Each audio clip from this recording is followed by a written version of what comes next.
आज की क्लास में हम स्टार्ट करेंगे experimental study of photo electric effect. जो फोटो इलेक्ट्रिक इफेक्ट होता है उसको एक्सपेरिमेंटली उसको कैसे यूज किया गया था, एक्सपेरिमेंटली उसको कैसे प्रूव किया गया था कि जो लाइट होती है वो पार्टिकल नेचर की होती है, तो उसकी स्टडी हम करेंगे। अब एक्सपेरिमेंटल स्टडी करने के लिए सबसे पहले हम इसका फोटो इलेक्ट्रिक इफेक्ट का डायग्राम देखते हैं। तो सबसे पहले हमने यहाँ पर एक ग्लास ट्यूब ली, ये हो गई एक ट्यूब, और इस ट्यूब के अंदर हमने यहाँ पे एक विंडो छोड़ दी है, विंडो, जिसको हमने नाम दे दिया W। और यहाँ पे जो ये W है ये क्या है, क्वार्ट्ज विंडो है, क्वार्ट्ज विंडो। अब जो ये क्वार्ट्ज विंडो है इसकी एक स्पेशल कैरेक्टरिस्टिक्स होती है कि जैसे हम लाइट फॉल करवा रहे हैं वो डिपेंड करता है कि जो क्वार्ट्ज है हमने किस टाइप का क्वार्ट्ज इसमें यूज किया है। ये क्या करेगा, सिर्फ एक पर्टिकुलर फ्रीक्वेंसी की रेडिएशंस को अपने अंदर से पास करने देगा। तो हमने इसके ऊपर यहाँ पे सेट कर दिया, उसके बाद जब लाइट फॉल होगी तो उसमें से सिर्फ उसी पर्टिकुलर फ्रीक्वेंसी की रेडिएशंस को ये अलाउ करेगा, बाकियों को एब्जॉर्ब कर लेगा या फिर रिफ्लेक्ट कर देगा। तो क्वार्ट्ज विंडो का काम क्या होगा, मोनोक्रोमेटिक रेडिएशंस को पास करना, मोनोक्रोमेटिक रेडिएशन, मोनोक्रोमेटिक रेडिएशंस को पास करना। मोनो का मतलब होता है सिंगल और क्रोमेटिक मीन सिंगल फ्रीक्वेंसी की रेडिएशंस को अपने अंदर से पास करना। तो यहां से इसके ऊपर लाइट फॉल होगी, उसके लिए यहाँ पर हमने एक प्लेट रख दी है जिसको हमने बोल दिया C। C क्या है, यहाँ पर C को हम बोलेंगे कैथोड, C होगा कैथोड, या फिर इसका बिल्कुल सिंपल नाम दे दो एमीटर। एमीटर, एमीटर का मतलब जैसे हमने कोई भी एक मेटल की प्लेट ली है, मेटल की प्लेट ली है, उसमें बहुत सारे इलेक्ट्रॉन है, क्योंकि वो किसकी बनी हुई है, मेटल की बनी हुई है ना, बहुत सारे इलेक्ट्रॉन है। हम उस मेटल के अंदर से इलेक्ट्रॉन को बाहर निकालना चाहते हैं, तो इस मेटल को ही हमने क्या नाम दिया है, एमीटर नाम दिया। अब इस प्लेट को हम, जैसे ये प्लेट हो गई, अब हम इसको यहाँ पे देखेंगे तो हमें सिर्फ इसका ये वाली साइड दिखेगी, इसका एज दिखेगा, तो यही हमें दिख रहा है। एक्चुअल में ये प्लेट है कैथोड, इस तरह से। उसके बाद यहाँ पर ये हो गया एनोड, जिसको हमने नाम दे दिया ए को हमने नाम दिया है एनोड, या फिर इसको हम बोलेंगे कलेक्टर। कलेक्टर, एमीटर का काम तो क्या होगा, मेटल है ये इलेक्ट्रॉन को एमिट करेगी, बाहर निकालेगी, और कलेक्टर क्या करेगी, इलेक्ट्रॉन को कलेक्ट करेगी। ठीक है, तो ये हो गया इसका कलेक्टर। उसके बाद हमें सर्किट को कंप्लीट करना है, तो सर्किट को कंप्लीट करने के लिए हमने ये बना दिया। अब ये कलेक्टर है, क्या करेगा, इलेक्ट्रॉन को कलेक्ट करेगा और आगे प्रोसेसिंग करवाएगा, और उनकी वजह से करंट बनेगा, और करंट बनेगा उसको मेजर करने के लिए हमने पुट कर दिया माइक्रो एमीटर। माइक्रो क्यों पुट किया, क्योंकि जो करंट बनता है वो स्मॉल बनता है, तो इसलिए हमने माइक्रो एमीटर पुट कर दिया। अब इसके बाद आगे की प्रोसेसिंग क्या होगी, यहां पर हमने वोल्ट मीटर लगा दिया, उसके बाद यहाँ पे ये रियोस्टेट लगा दिया, और यहाँ पे की लगाई, और ये हो गई बैटरी। ठीक है, ये हमने इसके ऊपर लगा दी, बैटरी लगा दी है। अब की को क्लोज करेंगे, की को तो क्लोज कर दिया, या बाद में कर देंगे, चलो छोड़ो इसको। बैटरी की वोल्टेज कितनी होगी V। अब देखो हमें इसके ऊपर क्या करना है, एनोड के ऊपर और कैथोड पर पोटेंशियल प्रोवाइड करना है। जो एनोड है उस पे पॉजिटिव पोटेंशियल होना चाहिए, तभी तो जो ये एमीटर होगा इलेक्ट्रॉन को, लाइट जैसे इस पर फॉल होगी इलेक्ट्रॉन को एमिट करेगा, और वो सारे इलेक्ट्रॉन कौन कलेक्ट कर लेगा, कलेक्टर। तो इस ए पर कैसा पोटेंशियल होना चाहिए, पॉजिटिव पोटेंशियल होना चाहिए। तो ए को हमें क्या करना है, पॉजिटिव पोटेंशियल से कनेक्ट करना है, और सी को नेगेटिव से कनेक्ट करना है, ताकि इलेक्ट्रॉन को रिपेल करे। बट ऐसा जरूरी तो नहीं हमेशा हमें ए को पॉजिटिव पर ही रखना चाहिए। अगर हम इसको स्टॉप करना चाहते हैं तो इसके लिए हमें, अगर मान लो ए को हमें नेगेटिव पोटेंशियल देना पड़ जाए तब, तो इसके लिए हम यहाँ पे रिवर्सिंग की का यूज करेंगे। रिवर्सिंग की का मतलब होता है, जैसे अभी हम ड्रॉ कर लेते हैं पहले। इस सिंबल का मतलब ये दोनों वायर्स आपस में कनेक्टेड नहीं है। इसको नाम दो 1 2 3 4। जो यहाँ पे ये 1 2 3 4 है, इसका नाम हमने क्या दिया है, रिवर्सिंग की नाम दे दिया। अब रिवर्सिंग की कैसे हो गया, अब देखो, जैसे हमें सी को क्या देना, नेगेटिव, और ए को देना है पॉजिटिव। सी को अगर हमें नेगेटिव देना है तो 1 और 2 को आपस में कनेक्ट कर देंगे। 1 और 2 अगर आपस में कनेक्ट हो गए तो ये हो गया नेगेटिव, की को क्लोज, नेगेटिव। नेगेटिव किससे जुड़ गया, ये 1 से। और 3 और 4 को कनेक्ट कर दो, 3 और 4 को कनेक्ट कर देंगे तो पॉजिटिव जुड़ गया, 3 से होता हुआ 4 और ए से, तो ए पॉजिटिव हो गया, ठीक है। बट अगर हमें सी को पॉजिटिव करना है और ए को नेगेटिव करना है, तो अब सी को तो पॉजिटिव करना है ना, तो इस केस में हमें क्या करना पड़ेगा, एक को 3 से जोड़ दो, एक को तो हमें किसके साथ जोड़ना पड़ेगा, 3 से, और 2 को किससे जोड़ना पड़ेगा, 4 से, क्योंकि 2 के ऊपर क्या नेगेटिव पोटेंशियल है, नेगेटिव गया, और अब 2 नेगेटिव है तो 4 भी नेगेटिव, 4 नेगेटिव है तो ए भी नेगेटिव हो गया। तो इसलिए हम इसको रिवर्सिंग की बोलते हैं, क्योंकि ये दोनों की दोनों प्लेट्स के पोटेंशियल को रिवर्स कर देती है। अब एनोड का पोटेंशियल है कम ज्यादा करना, अभी के लिए तो हमें एनोड पर पॉजिटिव और इस पर नेगेटिव रखना है, तो हम ए को 2 से कनेक्ट करेंगे और 3 को 4 से कनेक्ट करेंगे, ताकि ए पर कैसा आ जाए, पॉजिटिव पोटेंशियल आ जाए। अब अगर हमें ए के पोटेंशियल को, मींस जो कलेक्टर है उसके पोटेंशियल को कम ज्यादा करना है, तो उसके लिए हम क्या करेंगे, रियोस्टेट लगा दिया, ये रियोस्टेट हो गया, रियोस्टेट लगा दिया। रियोस्टेट की हेल्प से जो एक बार सर्किट के अंदर हमने बैटरी फिक्स कर दी है, चाहे वो कितने भी वोल्ट की हो, बैटरी फिक्स हो गई, हम बार बार बैटरी को चेंज नहीं कर सकते, तो उसकी वोल्टेज कम ज्यादा करने के लिए हम रियोस्टेट लगा देंगे, रेजिस्टेंस। तो जैसे ही हम इसके अंदर रियोस्टेट का यूज करेंगे, रियोस्टेट की हेल्प से हम इसकी वोल्टेज को कम या ज्यादा कर सकते हैं। कितना कम होगा उसको मेजर करने के लिए वोल्ट मीटर लगा दिया इसके पैरेलल में, कि जितना इसके अंदर वोल्टेज ड्रॉप हुआ उस वोल्टेज ड्रॉप को हमने वोल्ट मीटर में मेजर कर लिया, तो हमें पता चल गया कि हमने एनोड पर इतना पोटेंशियल प्रोवाइड किया है। तो ये था रियोस्टेट और वोल्ट मीटर का काम। अब हम इसको एक्सपेरिमेंटल स्टडी करते हैं कि इसके अंदर होता क्या है। अब इसके अंदर बेसिकली क्या हो रहा है कि यहां से हम लाइट की रेडिएशंस को फॉल करवा रहे हैं, लाइट की रेडिएशंस को फॉल करवाएंगे। लाइट फॉल करवाएंगे तो उसकी क्या होगी, पर्टिकुलर इंटेंसिटी होगी। इंटेंसिटी का मतलब उसके ऊपर क्या फॉल हो रहे हैं, इस कलेक्टर की इस प्लेट पर क्या फॉल होंगे, फोटोन फॉल होंगे। जब फोटोन इस मेटल की प्लेट पर फॉल होंगे, ये जो कलेक्टर है सी, इस पर जब फोटोन फॉल होंगे तो इलेक्ट्रॉन क्या करेंगे, उन फोटोन से एनर्जी लेकर बाहर निकल जाएंगे, ये हम पढ़ चुके हैं। तो फोटोन की हेल्प से यहाँ पर क्या बनते हैं, इलेक्ट्रॉन बनते हैं। जरूरी नहीं है जितने फोटोन हम फॉल करवा रहे हैं उतने ही इलेक्ट्रॉन निकले, मे भी कुछ फोटोन यहाँ पे एब्जॉर्ब हो जाए, ठीक है, तो कम ज्यादा हो सकते, बट फोटोन का और इलेक्ट्रॉन का रेशियो सेम रहेगा। तो फोटोन के विद रिस्पेक्ट टू इलेक्ट्रॉन निकल गए, और इन इलेक्ट्रॉन्स को कलेक्टर ने क्या कर लिया, इन इलेक्ट्रॉन को कलेक्टर ने कलेक्ट करके और उसकी हेल्प से फोटो इलेक्ट्रिक करंट बना दिया, फोटो इलेक्ट्रिक करंट बना दिया, और इस करंट को हमने मेजर कर लिया माइक्रो एमीटर की हेल्प से, ठीक है। तो सिंपल प्रोसेसिंग यही हो रही है। तो फिर इस पूरे एक्सपेरिमेंट में क्या क्या चीजें होंगी, हमें ये देखना होगा कि जो ये फोटो इलेक्ट्रिक करंट बना है इस पर किस किस चीज का इफेक्ट पड़ रहा है। अगर हम इंटेंसिटी को ज्यादा कर देते हैं तो इस करंट पर क्या फर्क पड़ेगा, इंटेंसिटी को अगर हमने कम कर दिया तो करंट पर क्या इफेक्ट पड़ेगा। दूसरा, जो हमने लाइट ली है उसकी फ्रीक्वेंसी का करंट पर क्या इफेक्ट पड़ेगा।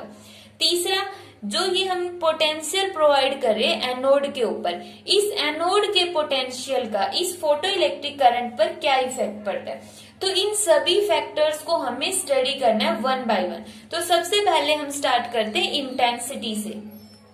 और इंटेंसिटी हम पढ़ चुके हैं। इंटेंसिटी क्या होती है? Number of photon falling per unit area per unit time. Intensity का मतलब है कि फोटोन्स फॉल हो रहे हैं किसी भी सरफेस के ऊपर। तो सबसे पहला ग्राफ होगा इफेक्ट ऑफ इंटेंसिटी। इंटेंसिटी से करंट पर क्या इफेक्ट पड़ा है। अब इंटेंसिटी को अगर हम जीरो कर देते हैं, इंटेंसिटी जीरो का मतलब कोई भी फोटोन अब कलेक्टर पर फॉल नहीं हो रहा है। जब कोई फोटोन ही फॉल नहीं होगा तो कोई इलेक्ट्रॉन भी नहीं निकलेगा, तो करंट भी कितना रहेगा? जीरो करंट रहेगा। बट अब हमने क्या कर दिया? इंटेंसिटी को इंक्रीज कर दिया।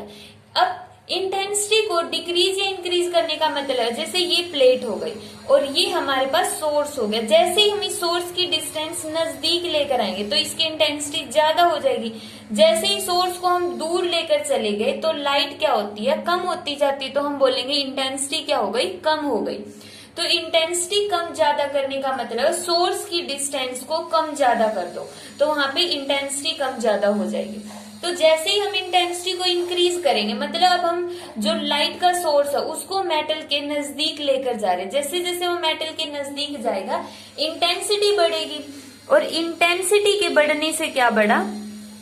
इंटेंसिटी के बढ़ने से जो फोटोन फॉल हो रहे हैं वो बढ़ गई। इंटेंसिटी बढ़ी, इंटेंसिटी के बढ़ने से फोटोन बढ़ गए, फोटोन बढ़ने से इलेक्ट्रॉन का एमिशन बढ़ गया। अब ज्यादा इलेक्ट्रॉन एमिट होंगे, इलेक्ट्रॉन का एमिशन बढ़ा तो इसका मतलब यहाँ पे फोटो इलेक्ट्रिक करंट बढ़ गया। तो हम यहाँ से ये बोल सकते हैं ना कि जो इंटेंसिटी होती है, intensity means photo electric current होगा वो इंटेंसिटी के डायरेक्टली प्रोपोर्शनल होगा। जितनी ज्यादा इंटेंसिटी उतना ही ज्यादा करंट, क्योंकि ज्यादा इंटेंसिटी मीन ज्यादा फोटोन और ज्यादा फोटोन्स मीन्स इलेक्ट्रॉन का एमिशन। तो यहाँ पे photo electric current directly proportional to intensity. और डायरेक्टली प्रोपोर्शनल का जो कर्व आएगा, ग्राफ आएगा, वो ये आ गया। तो पहला ग्राफ था इंटेंसिटी का कि इंटेंसिटी का फोटो इलेक्ट्रिक करंट पर क्या इफेक्ट पड़ेगा। इंटेंसिटी के बढ़ने से फोटो इलेक्ट्रिक करंट बढ़ जाएगा। अब हम देखते हैं इसका नेक्स्ट इफेक्ट। नेक्स्ट के अंदर हम पढ़ेंगे कि इंटेंसिटी को तो चलो ठीक है बढ़ा रहे हैं, बट इंटेंसिटी के साथ अगर हम पोटेंशियल को भी चेंज करते रहे तो इस केस में तो हमने उसकी फ्रीक्वेंसी भी सेम रखी और पोटेंशियल को भी सेम रखा। ये जब ग्राफ हमने प्लॉट किया, इस केस में जो लाइट हम फॉल करवा रहे हैं उसकी फ्रीक्वेंसी भी सेम है और पोटेंशियल भी सेम है। अब सेकंड के अंदर भी हमें इंटेंसिटी का इफेक्ट दिखना, बट उस केस में हमें क्या करना है? उसकी पोटेंशियल को चेंज करना है। इंटेंसिटी फ्रीक्वेंसी को तो सेम ही रखेंगे लेकिन पोटेंशियल को क्या करते रहेंगे? चेंज। और पोटेंशियल किसका होगा? यहाँ पर ये एनोड का पोटेंशियल, जो कलेक्टर की प्लेट है उसका पोटेंशियल होगा। तो नेक्स्ट ग्राफ हो गया, सेकंड ग्राफ है effect of potential of plate A. जो प्लेट ए है, कलेक्टर है, उसके ऊपर पोटेंशियल का effect with respect to plate C. C के विद रिस्पेक्ट टू जब हम ए के ऊपर पोटेंशियल चेंज करेंगे तो उसकी वजह से फोटो इलेक्ट्रिक करंट आई के ऊपर क्या इफेक्ट पड़ेगा। तो शुरू में हम मान लेते हैं पोटेंशियल कितना है? जीरो। पोटेंशियल हमने यहाँ पे कितना मान लिया है? जीरो।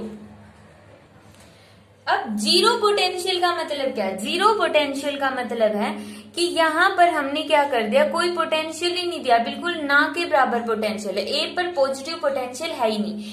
ए पर जब पॉजिटिव पोटेंशियल नहीं है तो इसका मतलब ये इलेक्ट्रॉन को अट्रैक्ट भी नहीं कर रहा है, बट तो उसके अकॉर्डिंग तो करंट जीरो होना चाहिए। बट इस पे लाइट तो फॉल हो रही है ना। जो कलेक्टर है, एमीटर की प्लेट है सी, इस पर लाइट फॉल हो रही है। हम जो ये लाइट फॉल करवा रहे हैं ये क्या करेगी? इलेक्ट्रॉन को बाहर निकाल देगी। और उन इलेक्ट्रॉन की वजह से अब यहाँ से जितने भी इलेक्ट्रॉन बाहर निकल रहे, कुछ इलेक्ट्रॉन तो बीच में ही रुक गए, बट कुछ इलेक्ट्रॉन की एनर्जी, कुछ इलेक्ट्रॉन की, सम इलेक्ट्रॉन या फ्यू इलेक्ट्रॉन्स की एनर्जी बहुत ज्यादा है, बहुत हाई एनर्जी है। और उस हाई एनर्जी की वजह से कुछ इलेक्ट्रॉन कलेक्टर की प्लेट तक पहुंच जाएंगे। बावजूद इसके कि जो कलेक्टर पर पोटेंशियल कितना है? कोई पोटेंशियल नहीं है, 0 वोल्ट है यहाँ पर, फिर भी इसके कुछ इलेक्ट्रॉन यहाँ पर पहुंच गए कलेक्टर की प्लेट पर और उन कुछ इलेक्ट्रॉन की वजह से स्मॉल करंट बन जाएगा इतना। कुछ करंट बन गया है क्योंकि कुछ इलेक्ट्रॉन ही पहुंचे हैं। फिर हमने क्या किया, इस पर एनोड पर पोटेंशियल को हमने इंक्रीज कर दिया। मान लिया हम 1 वोल्ट दे रहे हैं, फिर जैसे हम पोटेंशियल को इंक्रीज करेंगे, पॉजिटिव में इंक्रीज हो रहा है ना, क्योंकि 0 इस साइड पॉजिटिव है, तो यहाँ पर हमने पॉजिटिव में पोटेंशियल को इंक्रीज किया। अब क्या होगा, जो जितने भी इलेक्ट्रॉन यहाँ पर निकल रहे थे, पहले तो उसमें से बिल्कुल थोड़े से इलेक्ट्रॉन गए थे, बाकियों की एनर्जी बहुत कम थी। फिर जैसे हमने थोड़ा सा पोटेंशियल इंक्रीज किया, थोड़े से और इलेक्ट्रॉन पहुंच जाएंगे। थोड़े से और इलेक्ट्रॉन पहुंचने की वजह से अब उसका जो करंट है वो थोड़ा सा और बढ़ गया। फिर हम पोटेंशियल को इंक्रीज कर देंगे, मान लिया 2 वोल्ट कर दिया, तो उसमें फिर करंट बढ़ जाएगा। तो इस तरह से जैसे जैसे हम पोटेंशियल को चेंज करते रहेंगे, करंट बढ़ता रहेगा। बट क्या ये हमेशा कंटिन्यू रहेगा? नहीं, हमेशा कंटिन्यू नहीं रहेगा, क्योंकि इंटेंसिटी क्या है, फिक्स है। यहाँ पे इंटेंसिटी फिक्स है, जो हम फॉल करवा रहे हैं वो उसकी इंटेंसिटी मान लो I1 है, अब वो फिक्स है। इंटेंसिटी फिक्स हो गई तो नंबर ऑफ फोटॉन्स फिक्स हो गए, और फोटोन फिक्स हो गए तो जो इलेक्ट्रॉन का एमिशन है वो फिक्स हो गया कि इलेक्ट्रॉन जो निकल रहे हैं उनका नंबर फिक्स है कि इतने इलेक्ट्रॉन ही निकलेंगे, उससे ज्यादा इलेक्ट्रॉन नहीं निकलेंगे। तो उतने ही इलेक्ट्रॉन जब निकल रहे हैं तो उसकी वजह से करंट भी क्या होगा, फिक्स हो गया। तो एक पोटेंशियल ऐसा आ जाएगा जहां पर जितने इलेक्ट्रॉन निकलने थे वो निकल चुके हैं, उसके बाद जितने कलेक्टर को कलेक्ट करने थे वो सारे के सारे इलेक्ट्रॉन कलेक्टर तक पहुंच गए। अब उसके बाद चाहे हम पोटेंशियल को कितना भी इंक्रीज करता रहे कोई फर्क नहीं पड़ेगा, उसके बाद करंट क्या हो जाएगा, कांस्टेंट हो जाएगा, सैचुरेट बोलेंगे। इस करंट को हम क्या बोलेंगे, सैचुरेट करंट, सैचुरेट करंट। ठीक है, क्यों हो गया है सैचुरेट करंट, क्योंकि इंटेंसिटी फिक्स है। फिक्स इंटेंसिटी से फोटोन फिक्स है, फोटोन फिक्स है, इलेक्ट्रॉन फिक्स है, और वो सारे इलेक्ट्रॉन इतने पोटेंशियल पर ऑलरेडी कलेक्टर तक पहुंच चुके हैं। अब इसके बाद अगर हम पोटेंशियल बढ़ाते भी हैं तो कोई फर्क नहीं पड़ेगा, क्योंकि इलेक्ट्रॉन का नंबर फिक्स है, सिर्फ उतने ही इलेक्ट्रॉन कलेक्टर की प्लेट तक पहुंच सकते हैं, और वो सारे इलेक्ट्रॉन कलेक्टर तक पहुंच चुके हैं। तो ये हो गया सैचुरेशन करंट। अब हम क्या करेंगे, अब हमने एनोड पर नेगेटिव पोटेंशियल दे दिया, ग्राफ इस साइड तो हो गया। अगर हम इस साइड लेकर आते तो 0 से राइट लेफ्ट साइड में हो गया, लेफ्ट साइड में पोटेंशियल कैसा होगा, नेगेटिव। तो इसका मतलब अब एनोड पर हमें कैसा पोटेंशियल देना पड़ेगा, नेगेटिव पोटेंशियल देना पड़ेगा with respect to cathode. Cathode के विद रिस्पेक्ट टू कम पोटेंशियल होगा, कैथोड के विद रिस्पेक्ट टू कम पोटेंशियल होगा, कहां पर, एनोड पर। तो इसके लिए हम यहाँ पे रिवर्सिंग की का यूज कर सकते हैं। रिवर्सिंग की का यूज करने के लिए अब 1 और 3 को कनेक्ट कर दो और 2 और 4 को कनेक्ट कर दो। अब यहाँ पर देखो, ए पर क्या होगा, नेगेटिव पोटेंशियल होगा और इस पर पॉजिटिव पोटेंशियल होगा। तो इस केस में क्या होगा, नेगेटिव पोटेंशियल होगा। नेगेटिव के केस में अब ये इलेक्ट्रॉन को रिपेल करेगा, लेकिन यहाँ पर तो देखो ये लाइट फॉल हो रही है तो अभी भी इलेक्ट्रॉन निकल रहे हैं। इलेक्ट्रॉन निकलेंगे तो फिर से इसमें से कुछ इलेक्ट्रॉन ऐसे होंगे जिनकी एनर्जी क्या होगी, बहुत ज्यादा, very high energy, very high energy, बहुत ही ज्यादा हाई एनर्जी होगी कुछ इलेक्ट्रॉन्स की। तो उस कुछ इलेक्ट्रॉन्स की एनर्जी जो बहुत ज्यादा है वो इसकी नेगेटिव रिपल्सन के बावजूद भी क्या होते हैं, कलेक्टर के पास पहुंच जाते हैं और कलेक्टर उनको कलेक्ट कर लेता, उसकी वजह से करंट बनेगा। बट उस करंट की वैल्यू क्या होगी, डिक्रीज हो जाएगी।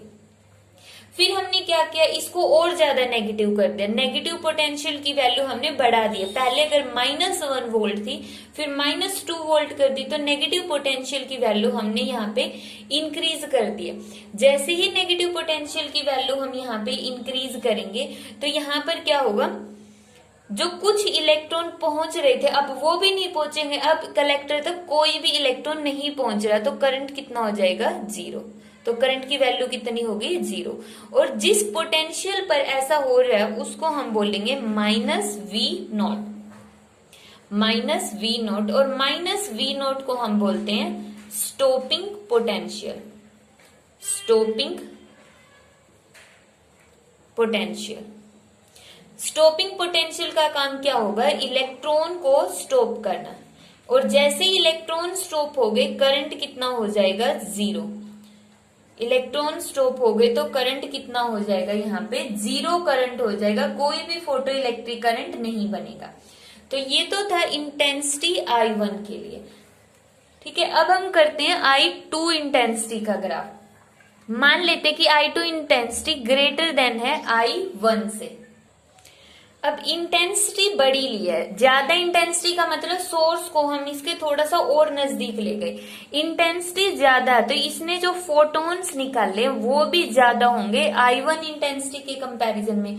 फोटॉन्स ज्यादा तो इससे निकलने वाले इलेक्ट्रॉन्स भी क्या होंगे, इलेक्ट्रॉन्स भी क्या होंगे, ज्यादा होंगे, मोर इलेक्ट्रॉन्स होंगे।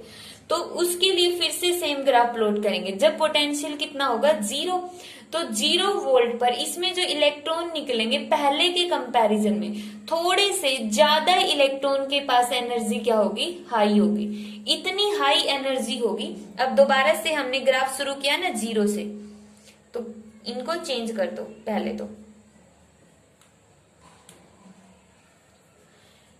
तो अब इसके ऊपर जो पोटेंशियल है शुरू में 0 वोल्ट किया, यहाँ पर पोटेंशियल कितना कर दिया, 0 वोल्ट। 0 वोल्ट के बावजूद भी अब यहाँ पे कोई अट्रैक्शन नहीं है, बट यहाँ पे लाइट फॉल हो रही है और फॉल होने से कुछ इलेक्ट्रॉन्स निकल रहे और उनकी इतनी हाई एनर्जी है कि कोई अट्रैक्शन ना होने के बावजूद भी कुछ इलेक्ट्रॉन कलेक्टर तक पहुंच गए और उसकी वजह से क्या बन गया, फिर करंट बन गया है। और पहले के कंपैरिजन में इंटेंसिटी ज्यादा है तो करंट भी क्या होगा, ज्यादा होगा 0 वोल्ट पर। फिर हमने इसकी वैल्यू इंक्रीज कर दी, अब कितनी भी इंक्रीज कर दो, 1 वोल्ट 2 वोल्ट जितनी हम देना चाहते हैं। हमने एक्सपेरिमेंट के अंदर वोल्ट मीटर से हमने इसकी क्या कर दी, यहाँ पे जो पोटेंशियल है वो इंक्रीज कर दिया। पोटेंशियल इंक्रीज करने का मतलब यहाँ पे अट्रैक्शन इंक्रीज हो गई, अट्रैक्शन इंक्रीज हो गई तो पहले तो कुछ इलेक्ट्रॉन जा रहे थे, अब जो बाकी इलेक्ट्रॉन बीच में बच गए थे वो भी इसकी तरफ अट्रैक्ट होना शुरू हो जाएंगे, तो उसकी वजह से करंट बढ़ना स्टार्ट हो जाएगा। पोटेंशियल बढ़ाते रहेंगे, करंट बढ़ता रहेगा। फिर एक पोजीशन ऐसी आएगी जब जितने इलेक्ट्रॉन इसने एमिट किए थे, जो ये इंटेंसिटी ली हमने I2, इसके फोटोन क्या है, इंटेंसिटी फिक्स है तो फोटोन भी फिक्स है, फोटोन फिक्स है तो इलेक्ट्रॉन जो एमिट हो रहे हैं उनका नंबर भी फिक्स है। अब इलेक्ट्रॉन जो एमिट हो रहे हैं अगर उनका नंबर फिक्स हो गया तो इसका मतलब क्या हो गया, सैचुरेशन करंट फिक्स हो गया। तो ये हो गया I2 करंट। अब उसके बाद हम पोटेंशियल को कितना ही बढ़ाते रहे, करंट पर कोई फर्क नहीं पड़ेगा, करंट हो गया कांस्टेंट। तो ये तो था पॉजिटिव के केस में। नेगेटिव के केस में फिर से इस की को क्या कर दो, रिवर्स कर दो। की को रिवर्स करने से यहाँ पे क्या होगा, नेगेटिव पोटेंशियल, यहाँ पे पॉजिटिव पोटेंशियल। फिर से सेम एक्सप्लेनेशन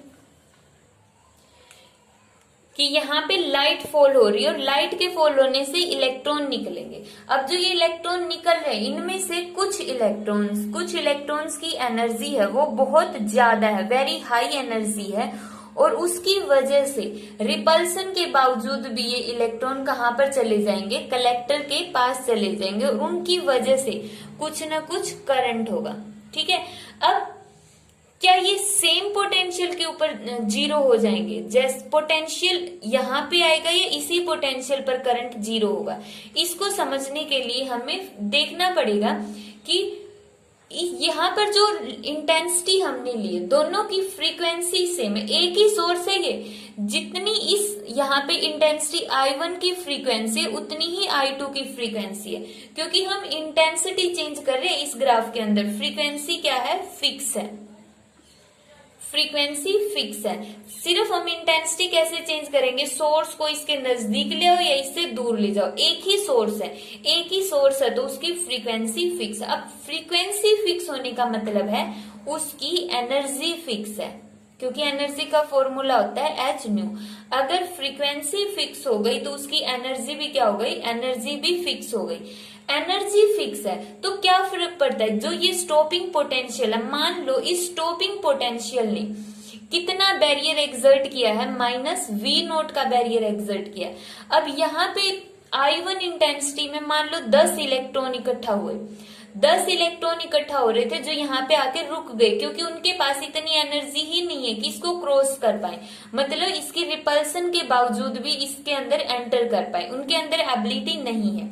अब हमने सिर्फ इंटेंसिटी बढ़ाई, अब यहाँ पे 10 की बजाय 20 इलेक्ट्रॉन हो गए, बट जितनी इन 10 इलेक्ट्रॉन की एनर्जी थी, इनकी एनर्जी कम थी क्योंकि वो बैरियर को क्रॉस नहीं कर सकते थे।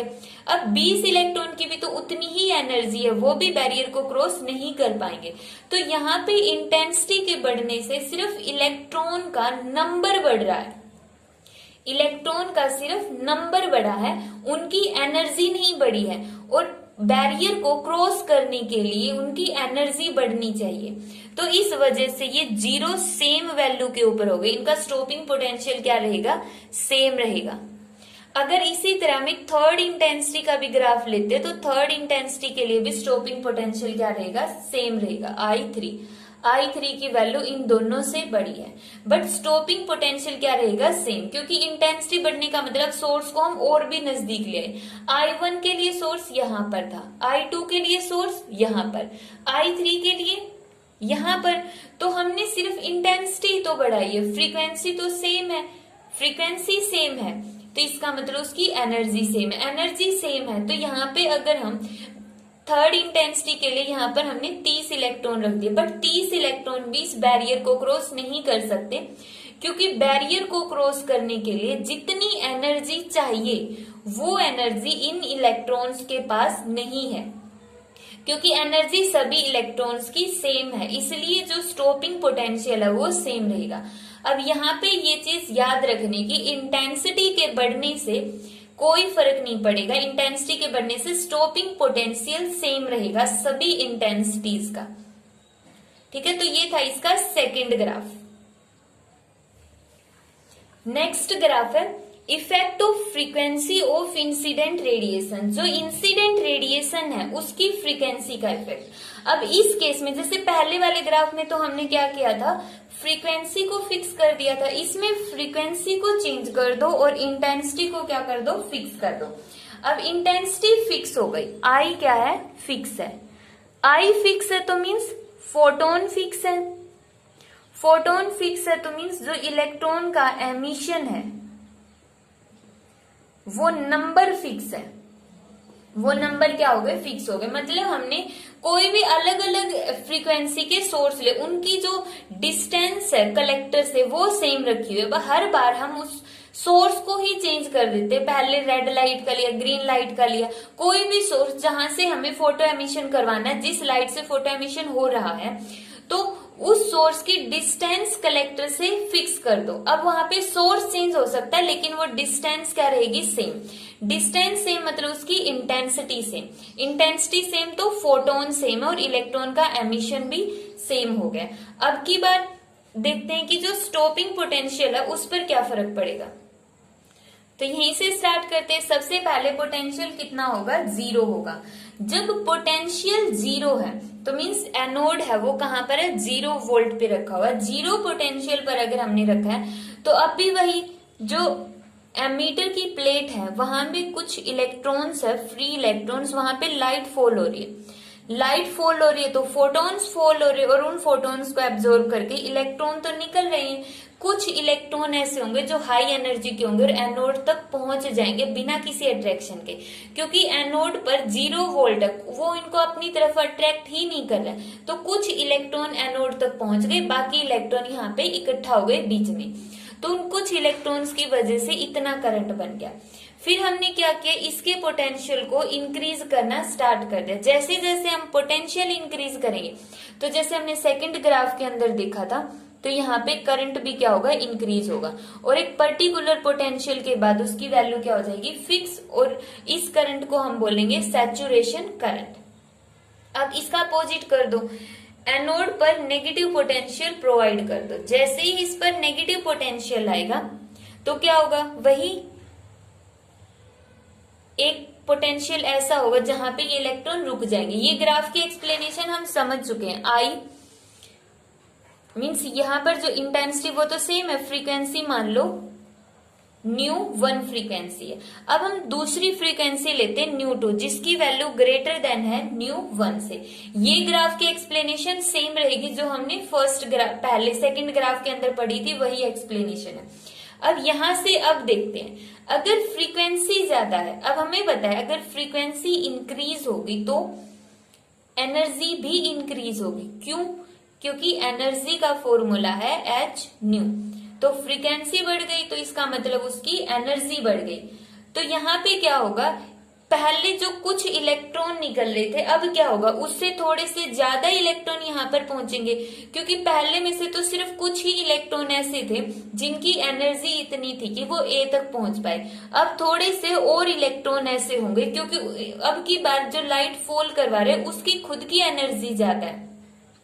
तो इसका मतलब जो इलेक्ट्रॉन के एमिशन होगा उन इलेक्ट्रॉन्स की एनर्जी भी क्या होगी, ज्यादा होगी। तो इसकी वजह से करंट क्या हो जाएगा, पहले के कंपैरिजन में बढ़ गया है। अब इंटेंसिटी तो क्या है, सेम है, इंटेंसिटी सेम है। जो लाइट हमने लिए इंटेंसिटी सेम है। इंटेंसिटी का मतलब फोटोन तो फिक्स है। अब की बार अगर फोटोन फिक्स है तो जो मैक्सिमम नंबर ऑफ इलेक्ट्रॉन निकल रहे हैं वो फिक्स है। उन इलेक्ट्रॉन का नंबर तो चेंज नहीं हो रहा न्यू टू फ्रीक्वेंसी के लिए, सिर्फ उनकी एनर्जी चेंज हो रही है ना। फ्रीक्वेंसी तो क्या हो गई, उन सभी की फ्रीक्वेंसी फिक्स है। तो अब की बार अब कुछ जो पहले पोटेंशियल हमने लिया था ना, जिसके ऊपर ये सैचुरेट हो गया था करंट, उससे थोड़े से कम पोटेंशियल पर ये क्या हो जाएगा, करंट सैचुरेट हो जाएगा। सेम होगा ना, सैचुरेशन करंट तो क्या होगा, सेम होगा, बस थोड़ी सी पहले हो जाएगा। जैसे ये तो यहाँ पे सैचुरेट हुआ था, और न्यू टू फ्रीक्वेंसी के लिए जो न्यू टू फ्रीक्वेंसी है उसकी वैल्यू ग्रेटर है न्यू वन से, तो वो इससे कम पोटेंशियल पर क्या हो जाएगा, सैचुरेट हो जाएगा, क्योंकि उसकी खुद की एनर्जी ज्यादा है। तो सैचुरेशन क्या होगा, सेम होगा, सैचुरेशन करंट सेम होगा। इस कॉन्सेप्ट को मैं दोबारा से बता देती हूँ, सैचुरेशन करंट के कॉन्सेप्ट को। देखो, जो सैचुरेशन करंट होता है, सैचुरेशन करंट वो डिपेंड करता है इंटेंसिटी के ऊपर। वो किस पर डिपेंड करेगा, इंटेंसिटी पर। अब अगर हम इंटेंसिटी को फिक्स कर देते हैं तो इसका मतलब ये जो सैचुरेशन करंट है वो भी क्या हो गया, फिक्स हो गया। क्यों? क्योंकि इंटेंसिटी का फिक्स करना मीन्स फोटोन फिक्स करना, और फोटोन फिक्स करना मीन्स इलेक्ट्रॉन का एमिशन फिक्स करना। अब इलेक्ट्रॉन तो हर बार उतने ही निकल रहे हैं, चाहे हम फ्रीक्वेंसी कितनी भी करते रहे, फोटोन फिक्स है। फोटोन फिक्स है तो इलेक्ट्रॉन्स भी क्या होंगे, फिक्स होंगे। इलेक्ट्रॉन की फ्रीक्वेंसी बढ़ने से उनकी एनर्जी बढ़ रही है, उनका नंबर नहीं बढ़ रहा है। तो इस वजह से सैचुरेशन करंट क्या रहेगा, हर बार सेम रहेगा। अगर हम एक और फ्रीक्वेंसी ले लेते हैं, एक और फ्रीक्वेंसी ली हमने न्यू 3, जिसकी वैल्यू होगी ग्रेटर देन न्यू 2, तो उसके लिए यहाँ पे जो सैचुरेशन होगा वो सेकंड वाले के कंपैरिजन में थोड़ा सा और पहले आ जाएगा, लेकिन सैचुरेशन करंट उसके लिए भी क्या रहेगा, सेम रहेगा। अब स्टॉपिंग पोटेंशियल पर क्या इफेक्ट पड़ेगा, स्टॉपिंग पोटेंशियल का कॉन्सेप्ट और देख लेते हैं। देखो, जो फर्स्ट फ्रीक्वेंसी है न्यू 1 के लिए जो स्टॉपिंग पोटेंशियल था वो कितना था, -V0 था। मीन्स यहाँ पर इलेक्ट्रॉन इकट्ठा हो गए। अब इंटेंसिटी सेम है तो मान ले यहाँ पे 10 इलेक्ट्रॉन थे, वो इसको क्रॉस नहीं कर पाए क्योंकि उनकी एनर्जी कितनी थी, h(nu)1 थी। अब हमने फ्रीक्वेंसी कितनी कर दी है, न्यू 2, जो न्यू 1 से बड़ी है। तो अब जो न्यू 2 फ्रीक्वेंसी के 10 इलेक्ट्रॉन आए, इलेक्ट्रॉन तो अब की बार कितने आएंगे, 10 ही, क्योंकि इंटेंसिटी सेम है। बट इन 10 इलेक्ट्रॉन की एनर्जी कितनी होगी, h(nu)2, जो किससे बड़ी है, h(nu)1 से। तो इनकी एनर्जी ज्यादा है, वो V0 को क्रॉस कर जाएंगे। क्रॉस करने का मतलब है कि इतने पोटेंशियल पर इसका करंट जीरो नहीं होगा, कुछ ना कुछ करंट होगा। अगर हम इसको जीरो करना चाहते हैं तो स्टॉपिंग पोटेंशियल की वैल्यू बढ़ा दो। इसके केस में मान लिया इतनी थी, तो स्टॉपिंग पोटेंशियल की वैल्यू हमने बढ़ा दी। अब इसकी वैल्यू, जो स्टॉपिंग पोटेंशियल सेकंड है, इसकी वैल्यू इससे बड़ी है, नेगेटिव में क्या होगी, इससे बड़ी होगी। जो स्टॉपिंग पोटेंशियल है वो बढ़ गया, तो इसका मतलब अब बैरियर बढ़ गया है। अब क्या हो गया, बैरियर बढ़ गया न्यू 2, अब बैरियर की वैल्यू इंक्रीज हो गई। अब क्या हुआ, ये यहाँ पे 0 हो गया। अब हमने कितनी फ्रीक्वेंसी ले ली, न्यू 3 फ्रीक्वेंसी ली। तो अब न्यू 3 फ्रीक्वेंसी है वो किससे बड़ी है, सेकंड से बड़ी है, फ्रीक्वेंसी बढ़ गई, तो इसका मतलब फिर से एनर्जी बढ़ गई। अभी भी इंटेंसिटी तो सेम ही है, तो 10 इलेक्ट्रॉन फिर से आए। अब वो 10 इलेक्ट्रॉन जो सेकंड वाली फ्रीक्वेंसी के यहाँ पे रुक गए थे इतने हाई पोटेंशियल पर, अब जो थर्ड वाली फ्रीक्वेंसी है उनकी एनर्जी क्या हो गई, बढ़ गई, h-3। अगर उनकी एनर्जी बढ़ गई है तो इसका मतलब वो इस बैरियर को फिर से क्रॉस कर जाएंगे। तो इसका मतलब है इस थर्ड वाली फ्रीक्वेंसी का इस पोटेंशियल पर जीरो करंट नहीं होगा, कुछ ना कुछ करंट होगा। अगर हम जीरो करना चाहते हैं तो स्टॉपिंग पोटेंशियल की वैल्यू को बढ़ा दो, तो ये होगा न्यू V3। तो अब स्टॉपिंग पोटेंशियल मींस बैरियर को हमने और बढ़ा दिया है, तो अब ये इलेक्ट्रॉन क्रॉस नहीं कर पाएंगे। तो बेसिकली इसमें हो क्या रहा है कि फ्रीक्वेंसी के इंक्रीज होने से एनर्जी इंक्रीज हो रही है इलेक्ट्रॉन की, energy of electrons increases, electron की एनर्जी इंक्रीज हो रही है, उनका नंबर फिक्स है, नंबर फिक्स है। अब एनर्जी बढ़ रही है तो इसका मतलब वो बैरियर को क्रॉस करने की एबिलिटी बढ़ रही है, बैरियर को क्रॉस करने की एबिलिटी बढ़ रही है। हर बार हम एक बैरियर क्रिएट करते तो वो इलेक्ट्रॉन क्रॉस कर जाते हैं, फिर हमने और बैरियर क्रॉस कर दिया तो ज्यादा एनर्जी के इलेक्ट्रॉन आए, ज्यादा एनर्जी के इलेक्ट्रॉन आए, तो उन्होंने उसको भी क्रॉस कर दिया, फिर हमने और बैरियर को इंक्रीज कर दिया, फिर उससे ज्यादा एनर्जी के इलेक्ट्रॉन आए, उससे ज्यादा एनर्जी के इलेक्ट्रॉन आए तो उन्होंने उस बैरियर को भी क्रॉस कर दिया। अगर हम फिर से बैरियर इंक्रीज कर देते हैं तो और ज्यादा एनर्जी के इलेक्ट्रॉन लेने वो फिर से उस बैरियर को क्रॉस कर देंगे। तो यहाँ पे स्टॉपिंग पोटेंशियल अलग अलग होगा। जब हम फ्रीक्वेंसी को इंक्रीज करते जाएंगे तो स्टॉप करने के लिए नेगेटिव पोटेंशियल भी हमें इंक्रीज करना पड़ेगा। तो ये हो गया कि if we increase frequency then to stop electron we should increase stopping potential. क्यों? क्योंकि उनको स्टॉप करने के लिए जो इलेक्ट्रॉन की अगर हम फ्रीक्वेंसी बढ़ा रहे हैं तो उनकी एनर्जी बढ़ रही है, इसलिए एनर्जी बढ़ने से उनको रोकने के लिए हमें स्टॉपिंग पोटेंशियल भी इंक्रीज करना पड़ेगा, बढ़ाना पड़ेगा।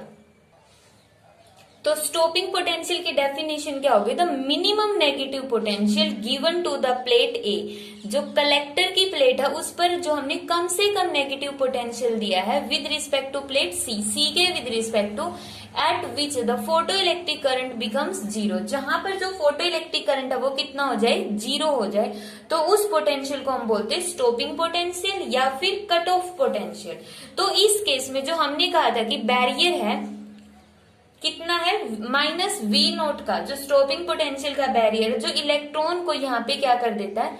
स्टॉप कर देता है। स्टॉपिंग पोटेंशियल क्यों बोला है? क्योंकि वो इलेक्ट्रॉन को स्टॉप कर देता है। तो यहाँ पर हम ये देखते हैं कि किन इलेक्ट्रॉन को स्टॉप कर पाएगा। अब इलेक्ट्रॉन की काइनेटिक एनर्जी कितनी होगी? 12 mv²। और जो स्टॉपिंग पोटेंशियल है वो कितनी एनर्जी लगा रहा है? जो इलेक्ट्रॉन यहां से आ रहे हैं उनके पास इतनी एनर्जी है V मैक्सिमम, 12 mv² मैक्सिमम। और जो ये स्टॉपिंग पोटेंशियल है उसने इलेक्ट्रॉन को रिपेल करने के लिए कितनी एनर्जी लगाई?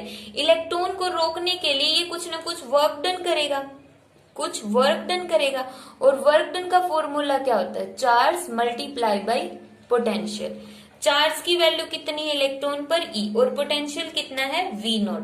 तो मतलब ये जो स्टॉपिंग पोटेंशियल है, जो बैरियर है, वो EV0 एनर्जी से इन इलेक्ट्रॉन्स को रिपेल कर रहा है।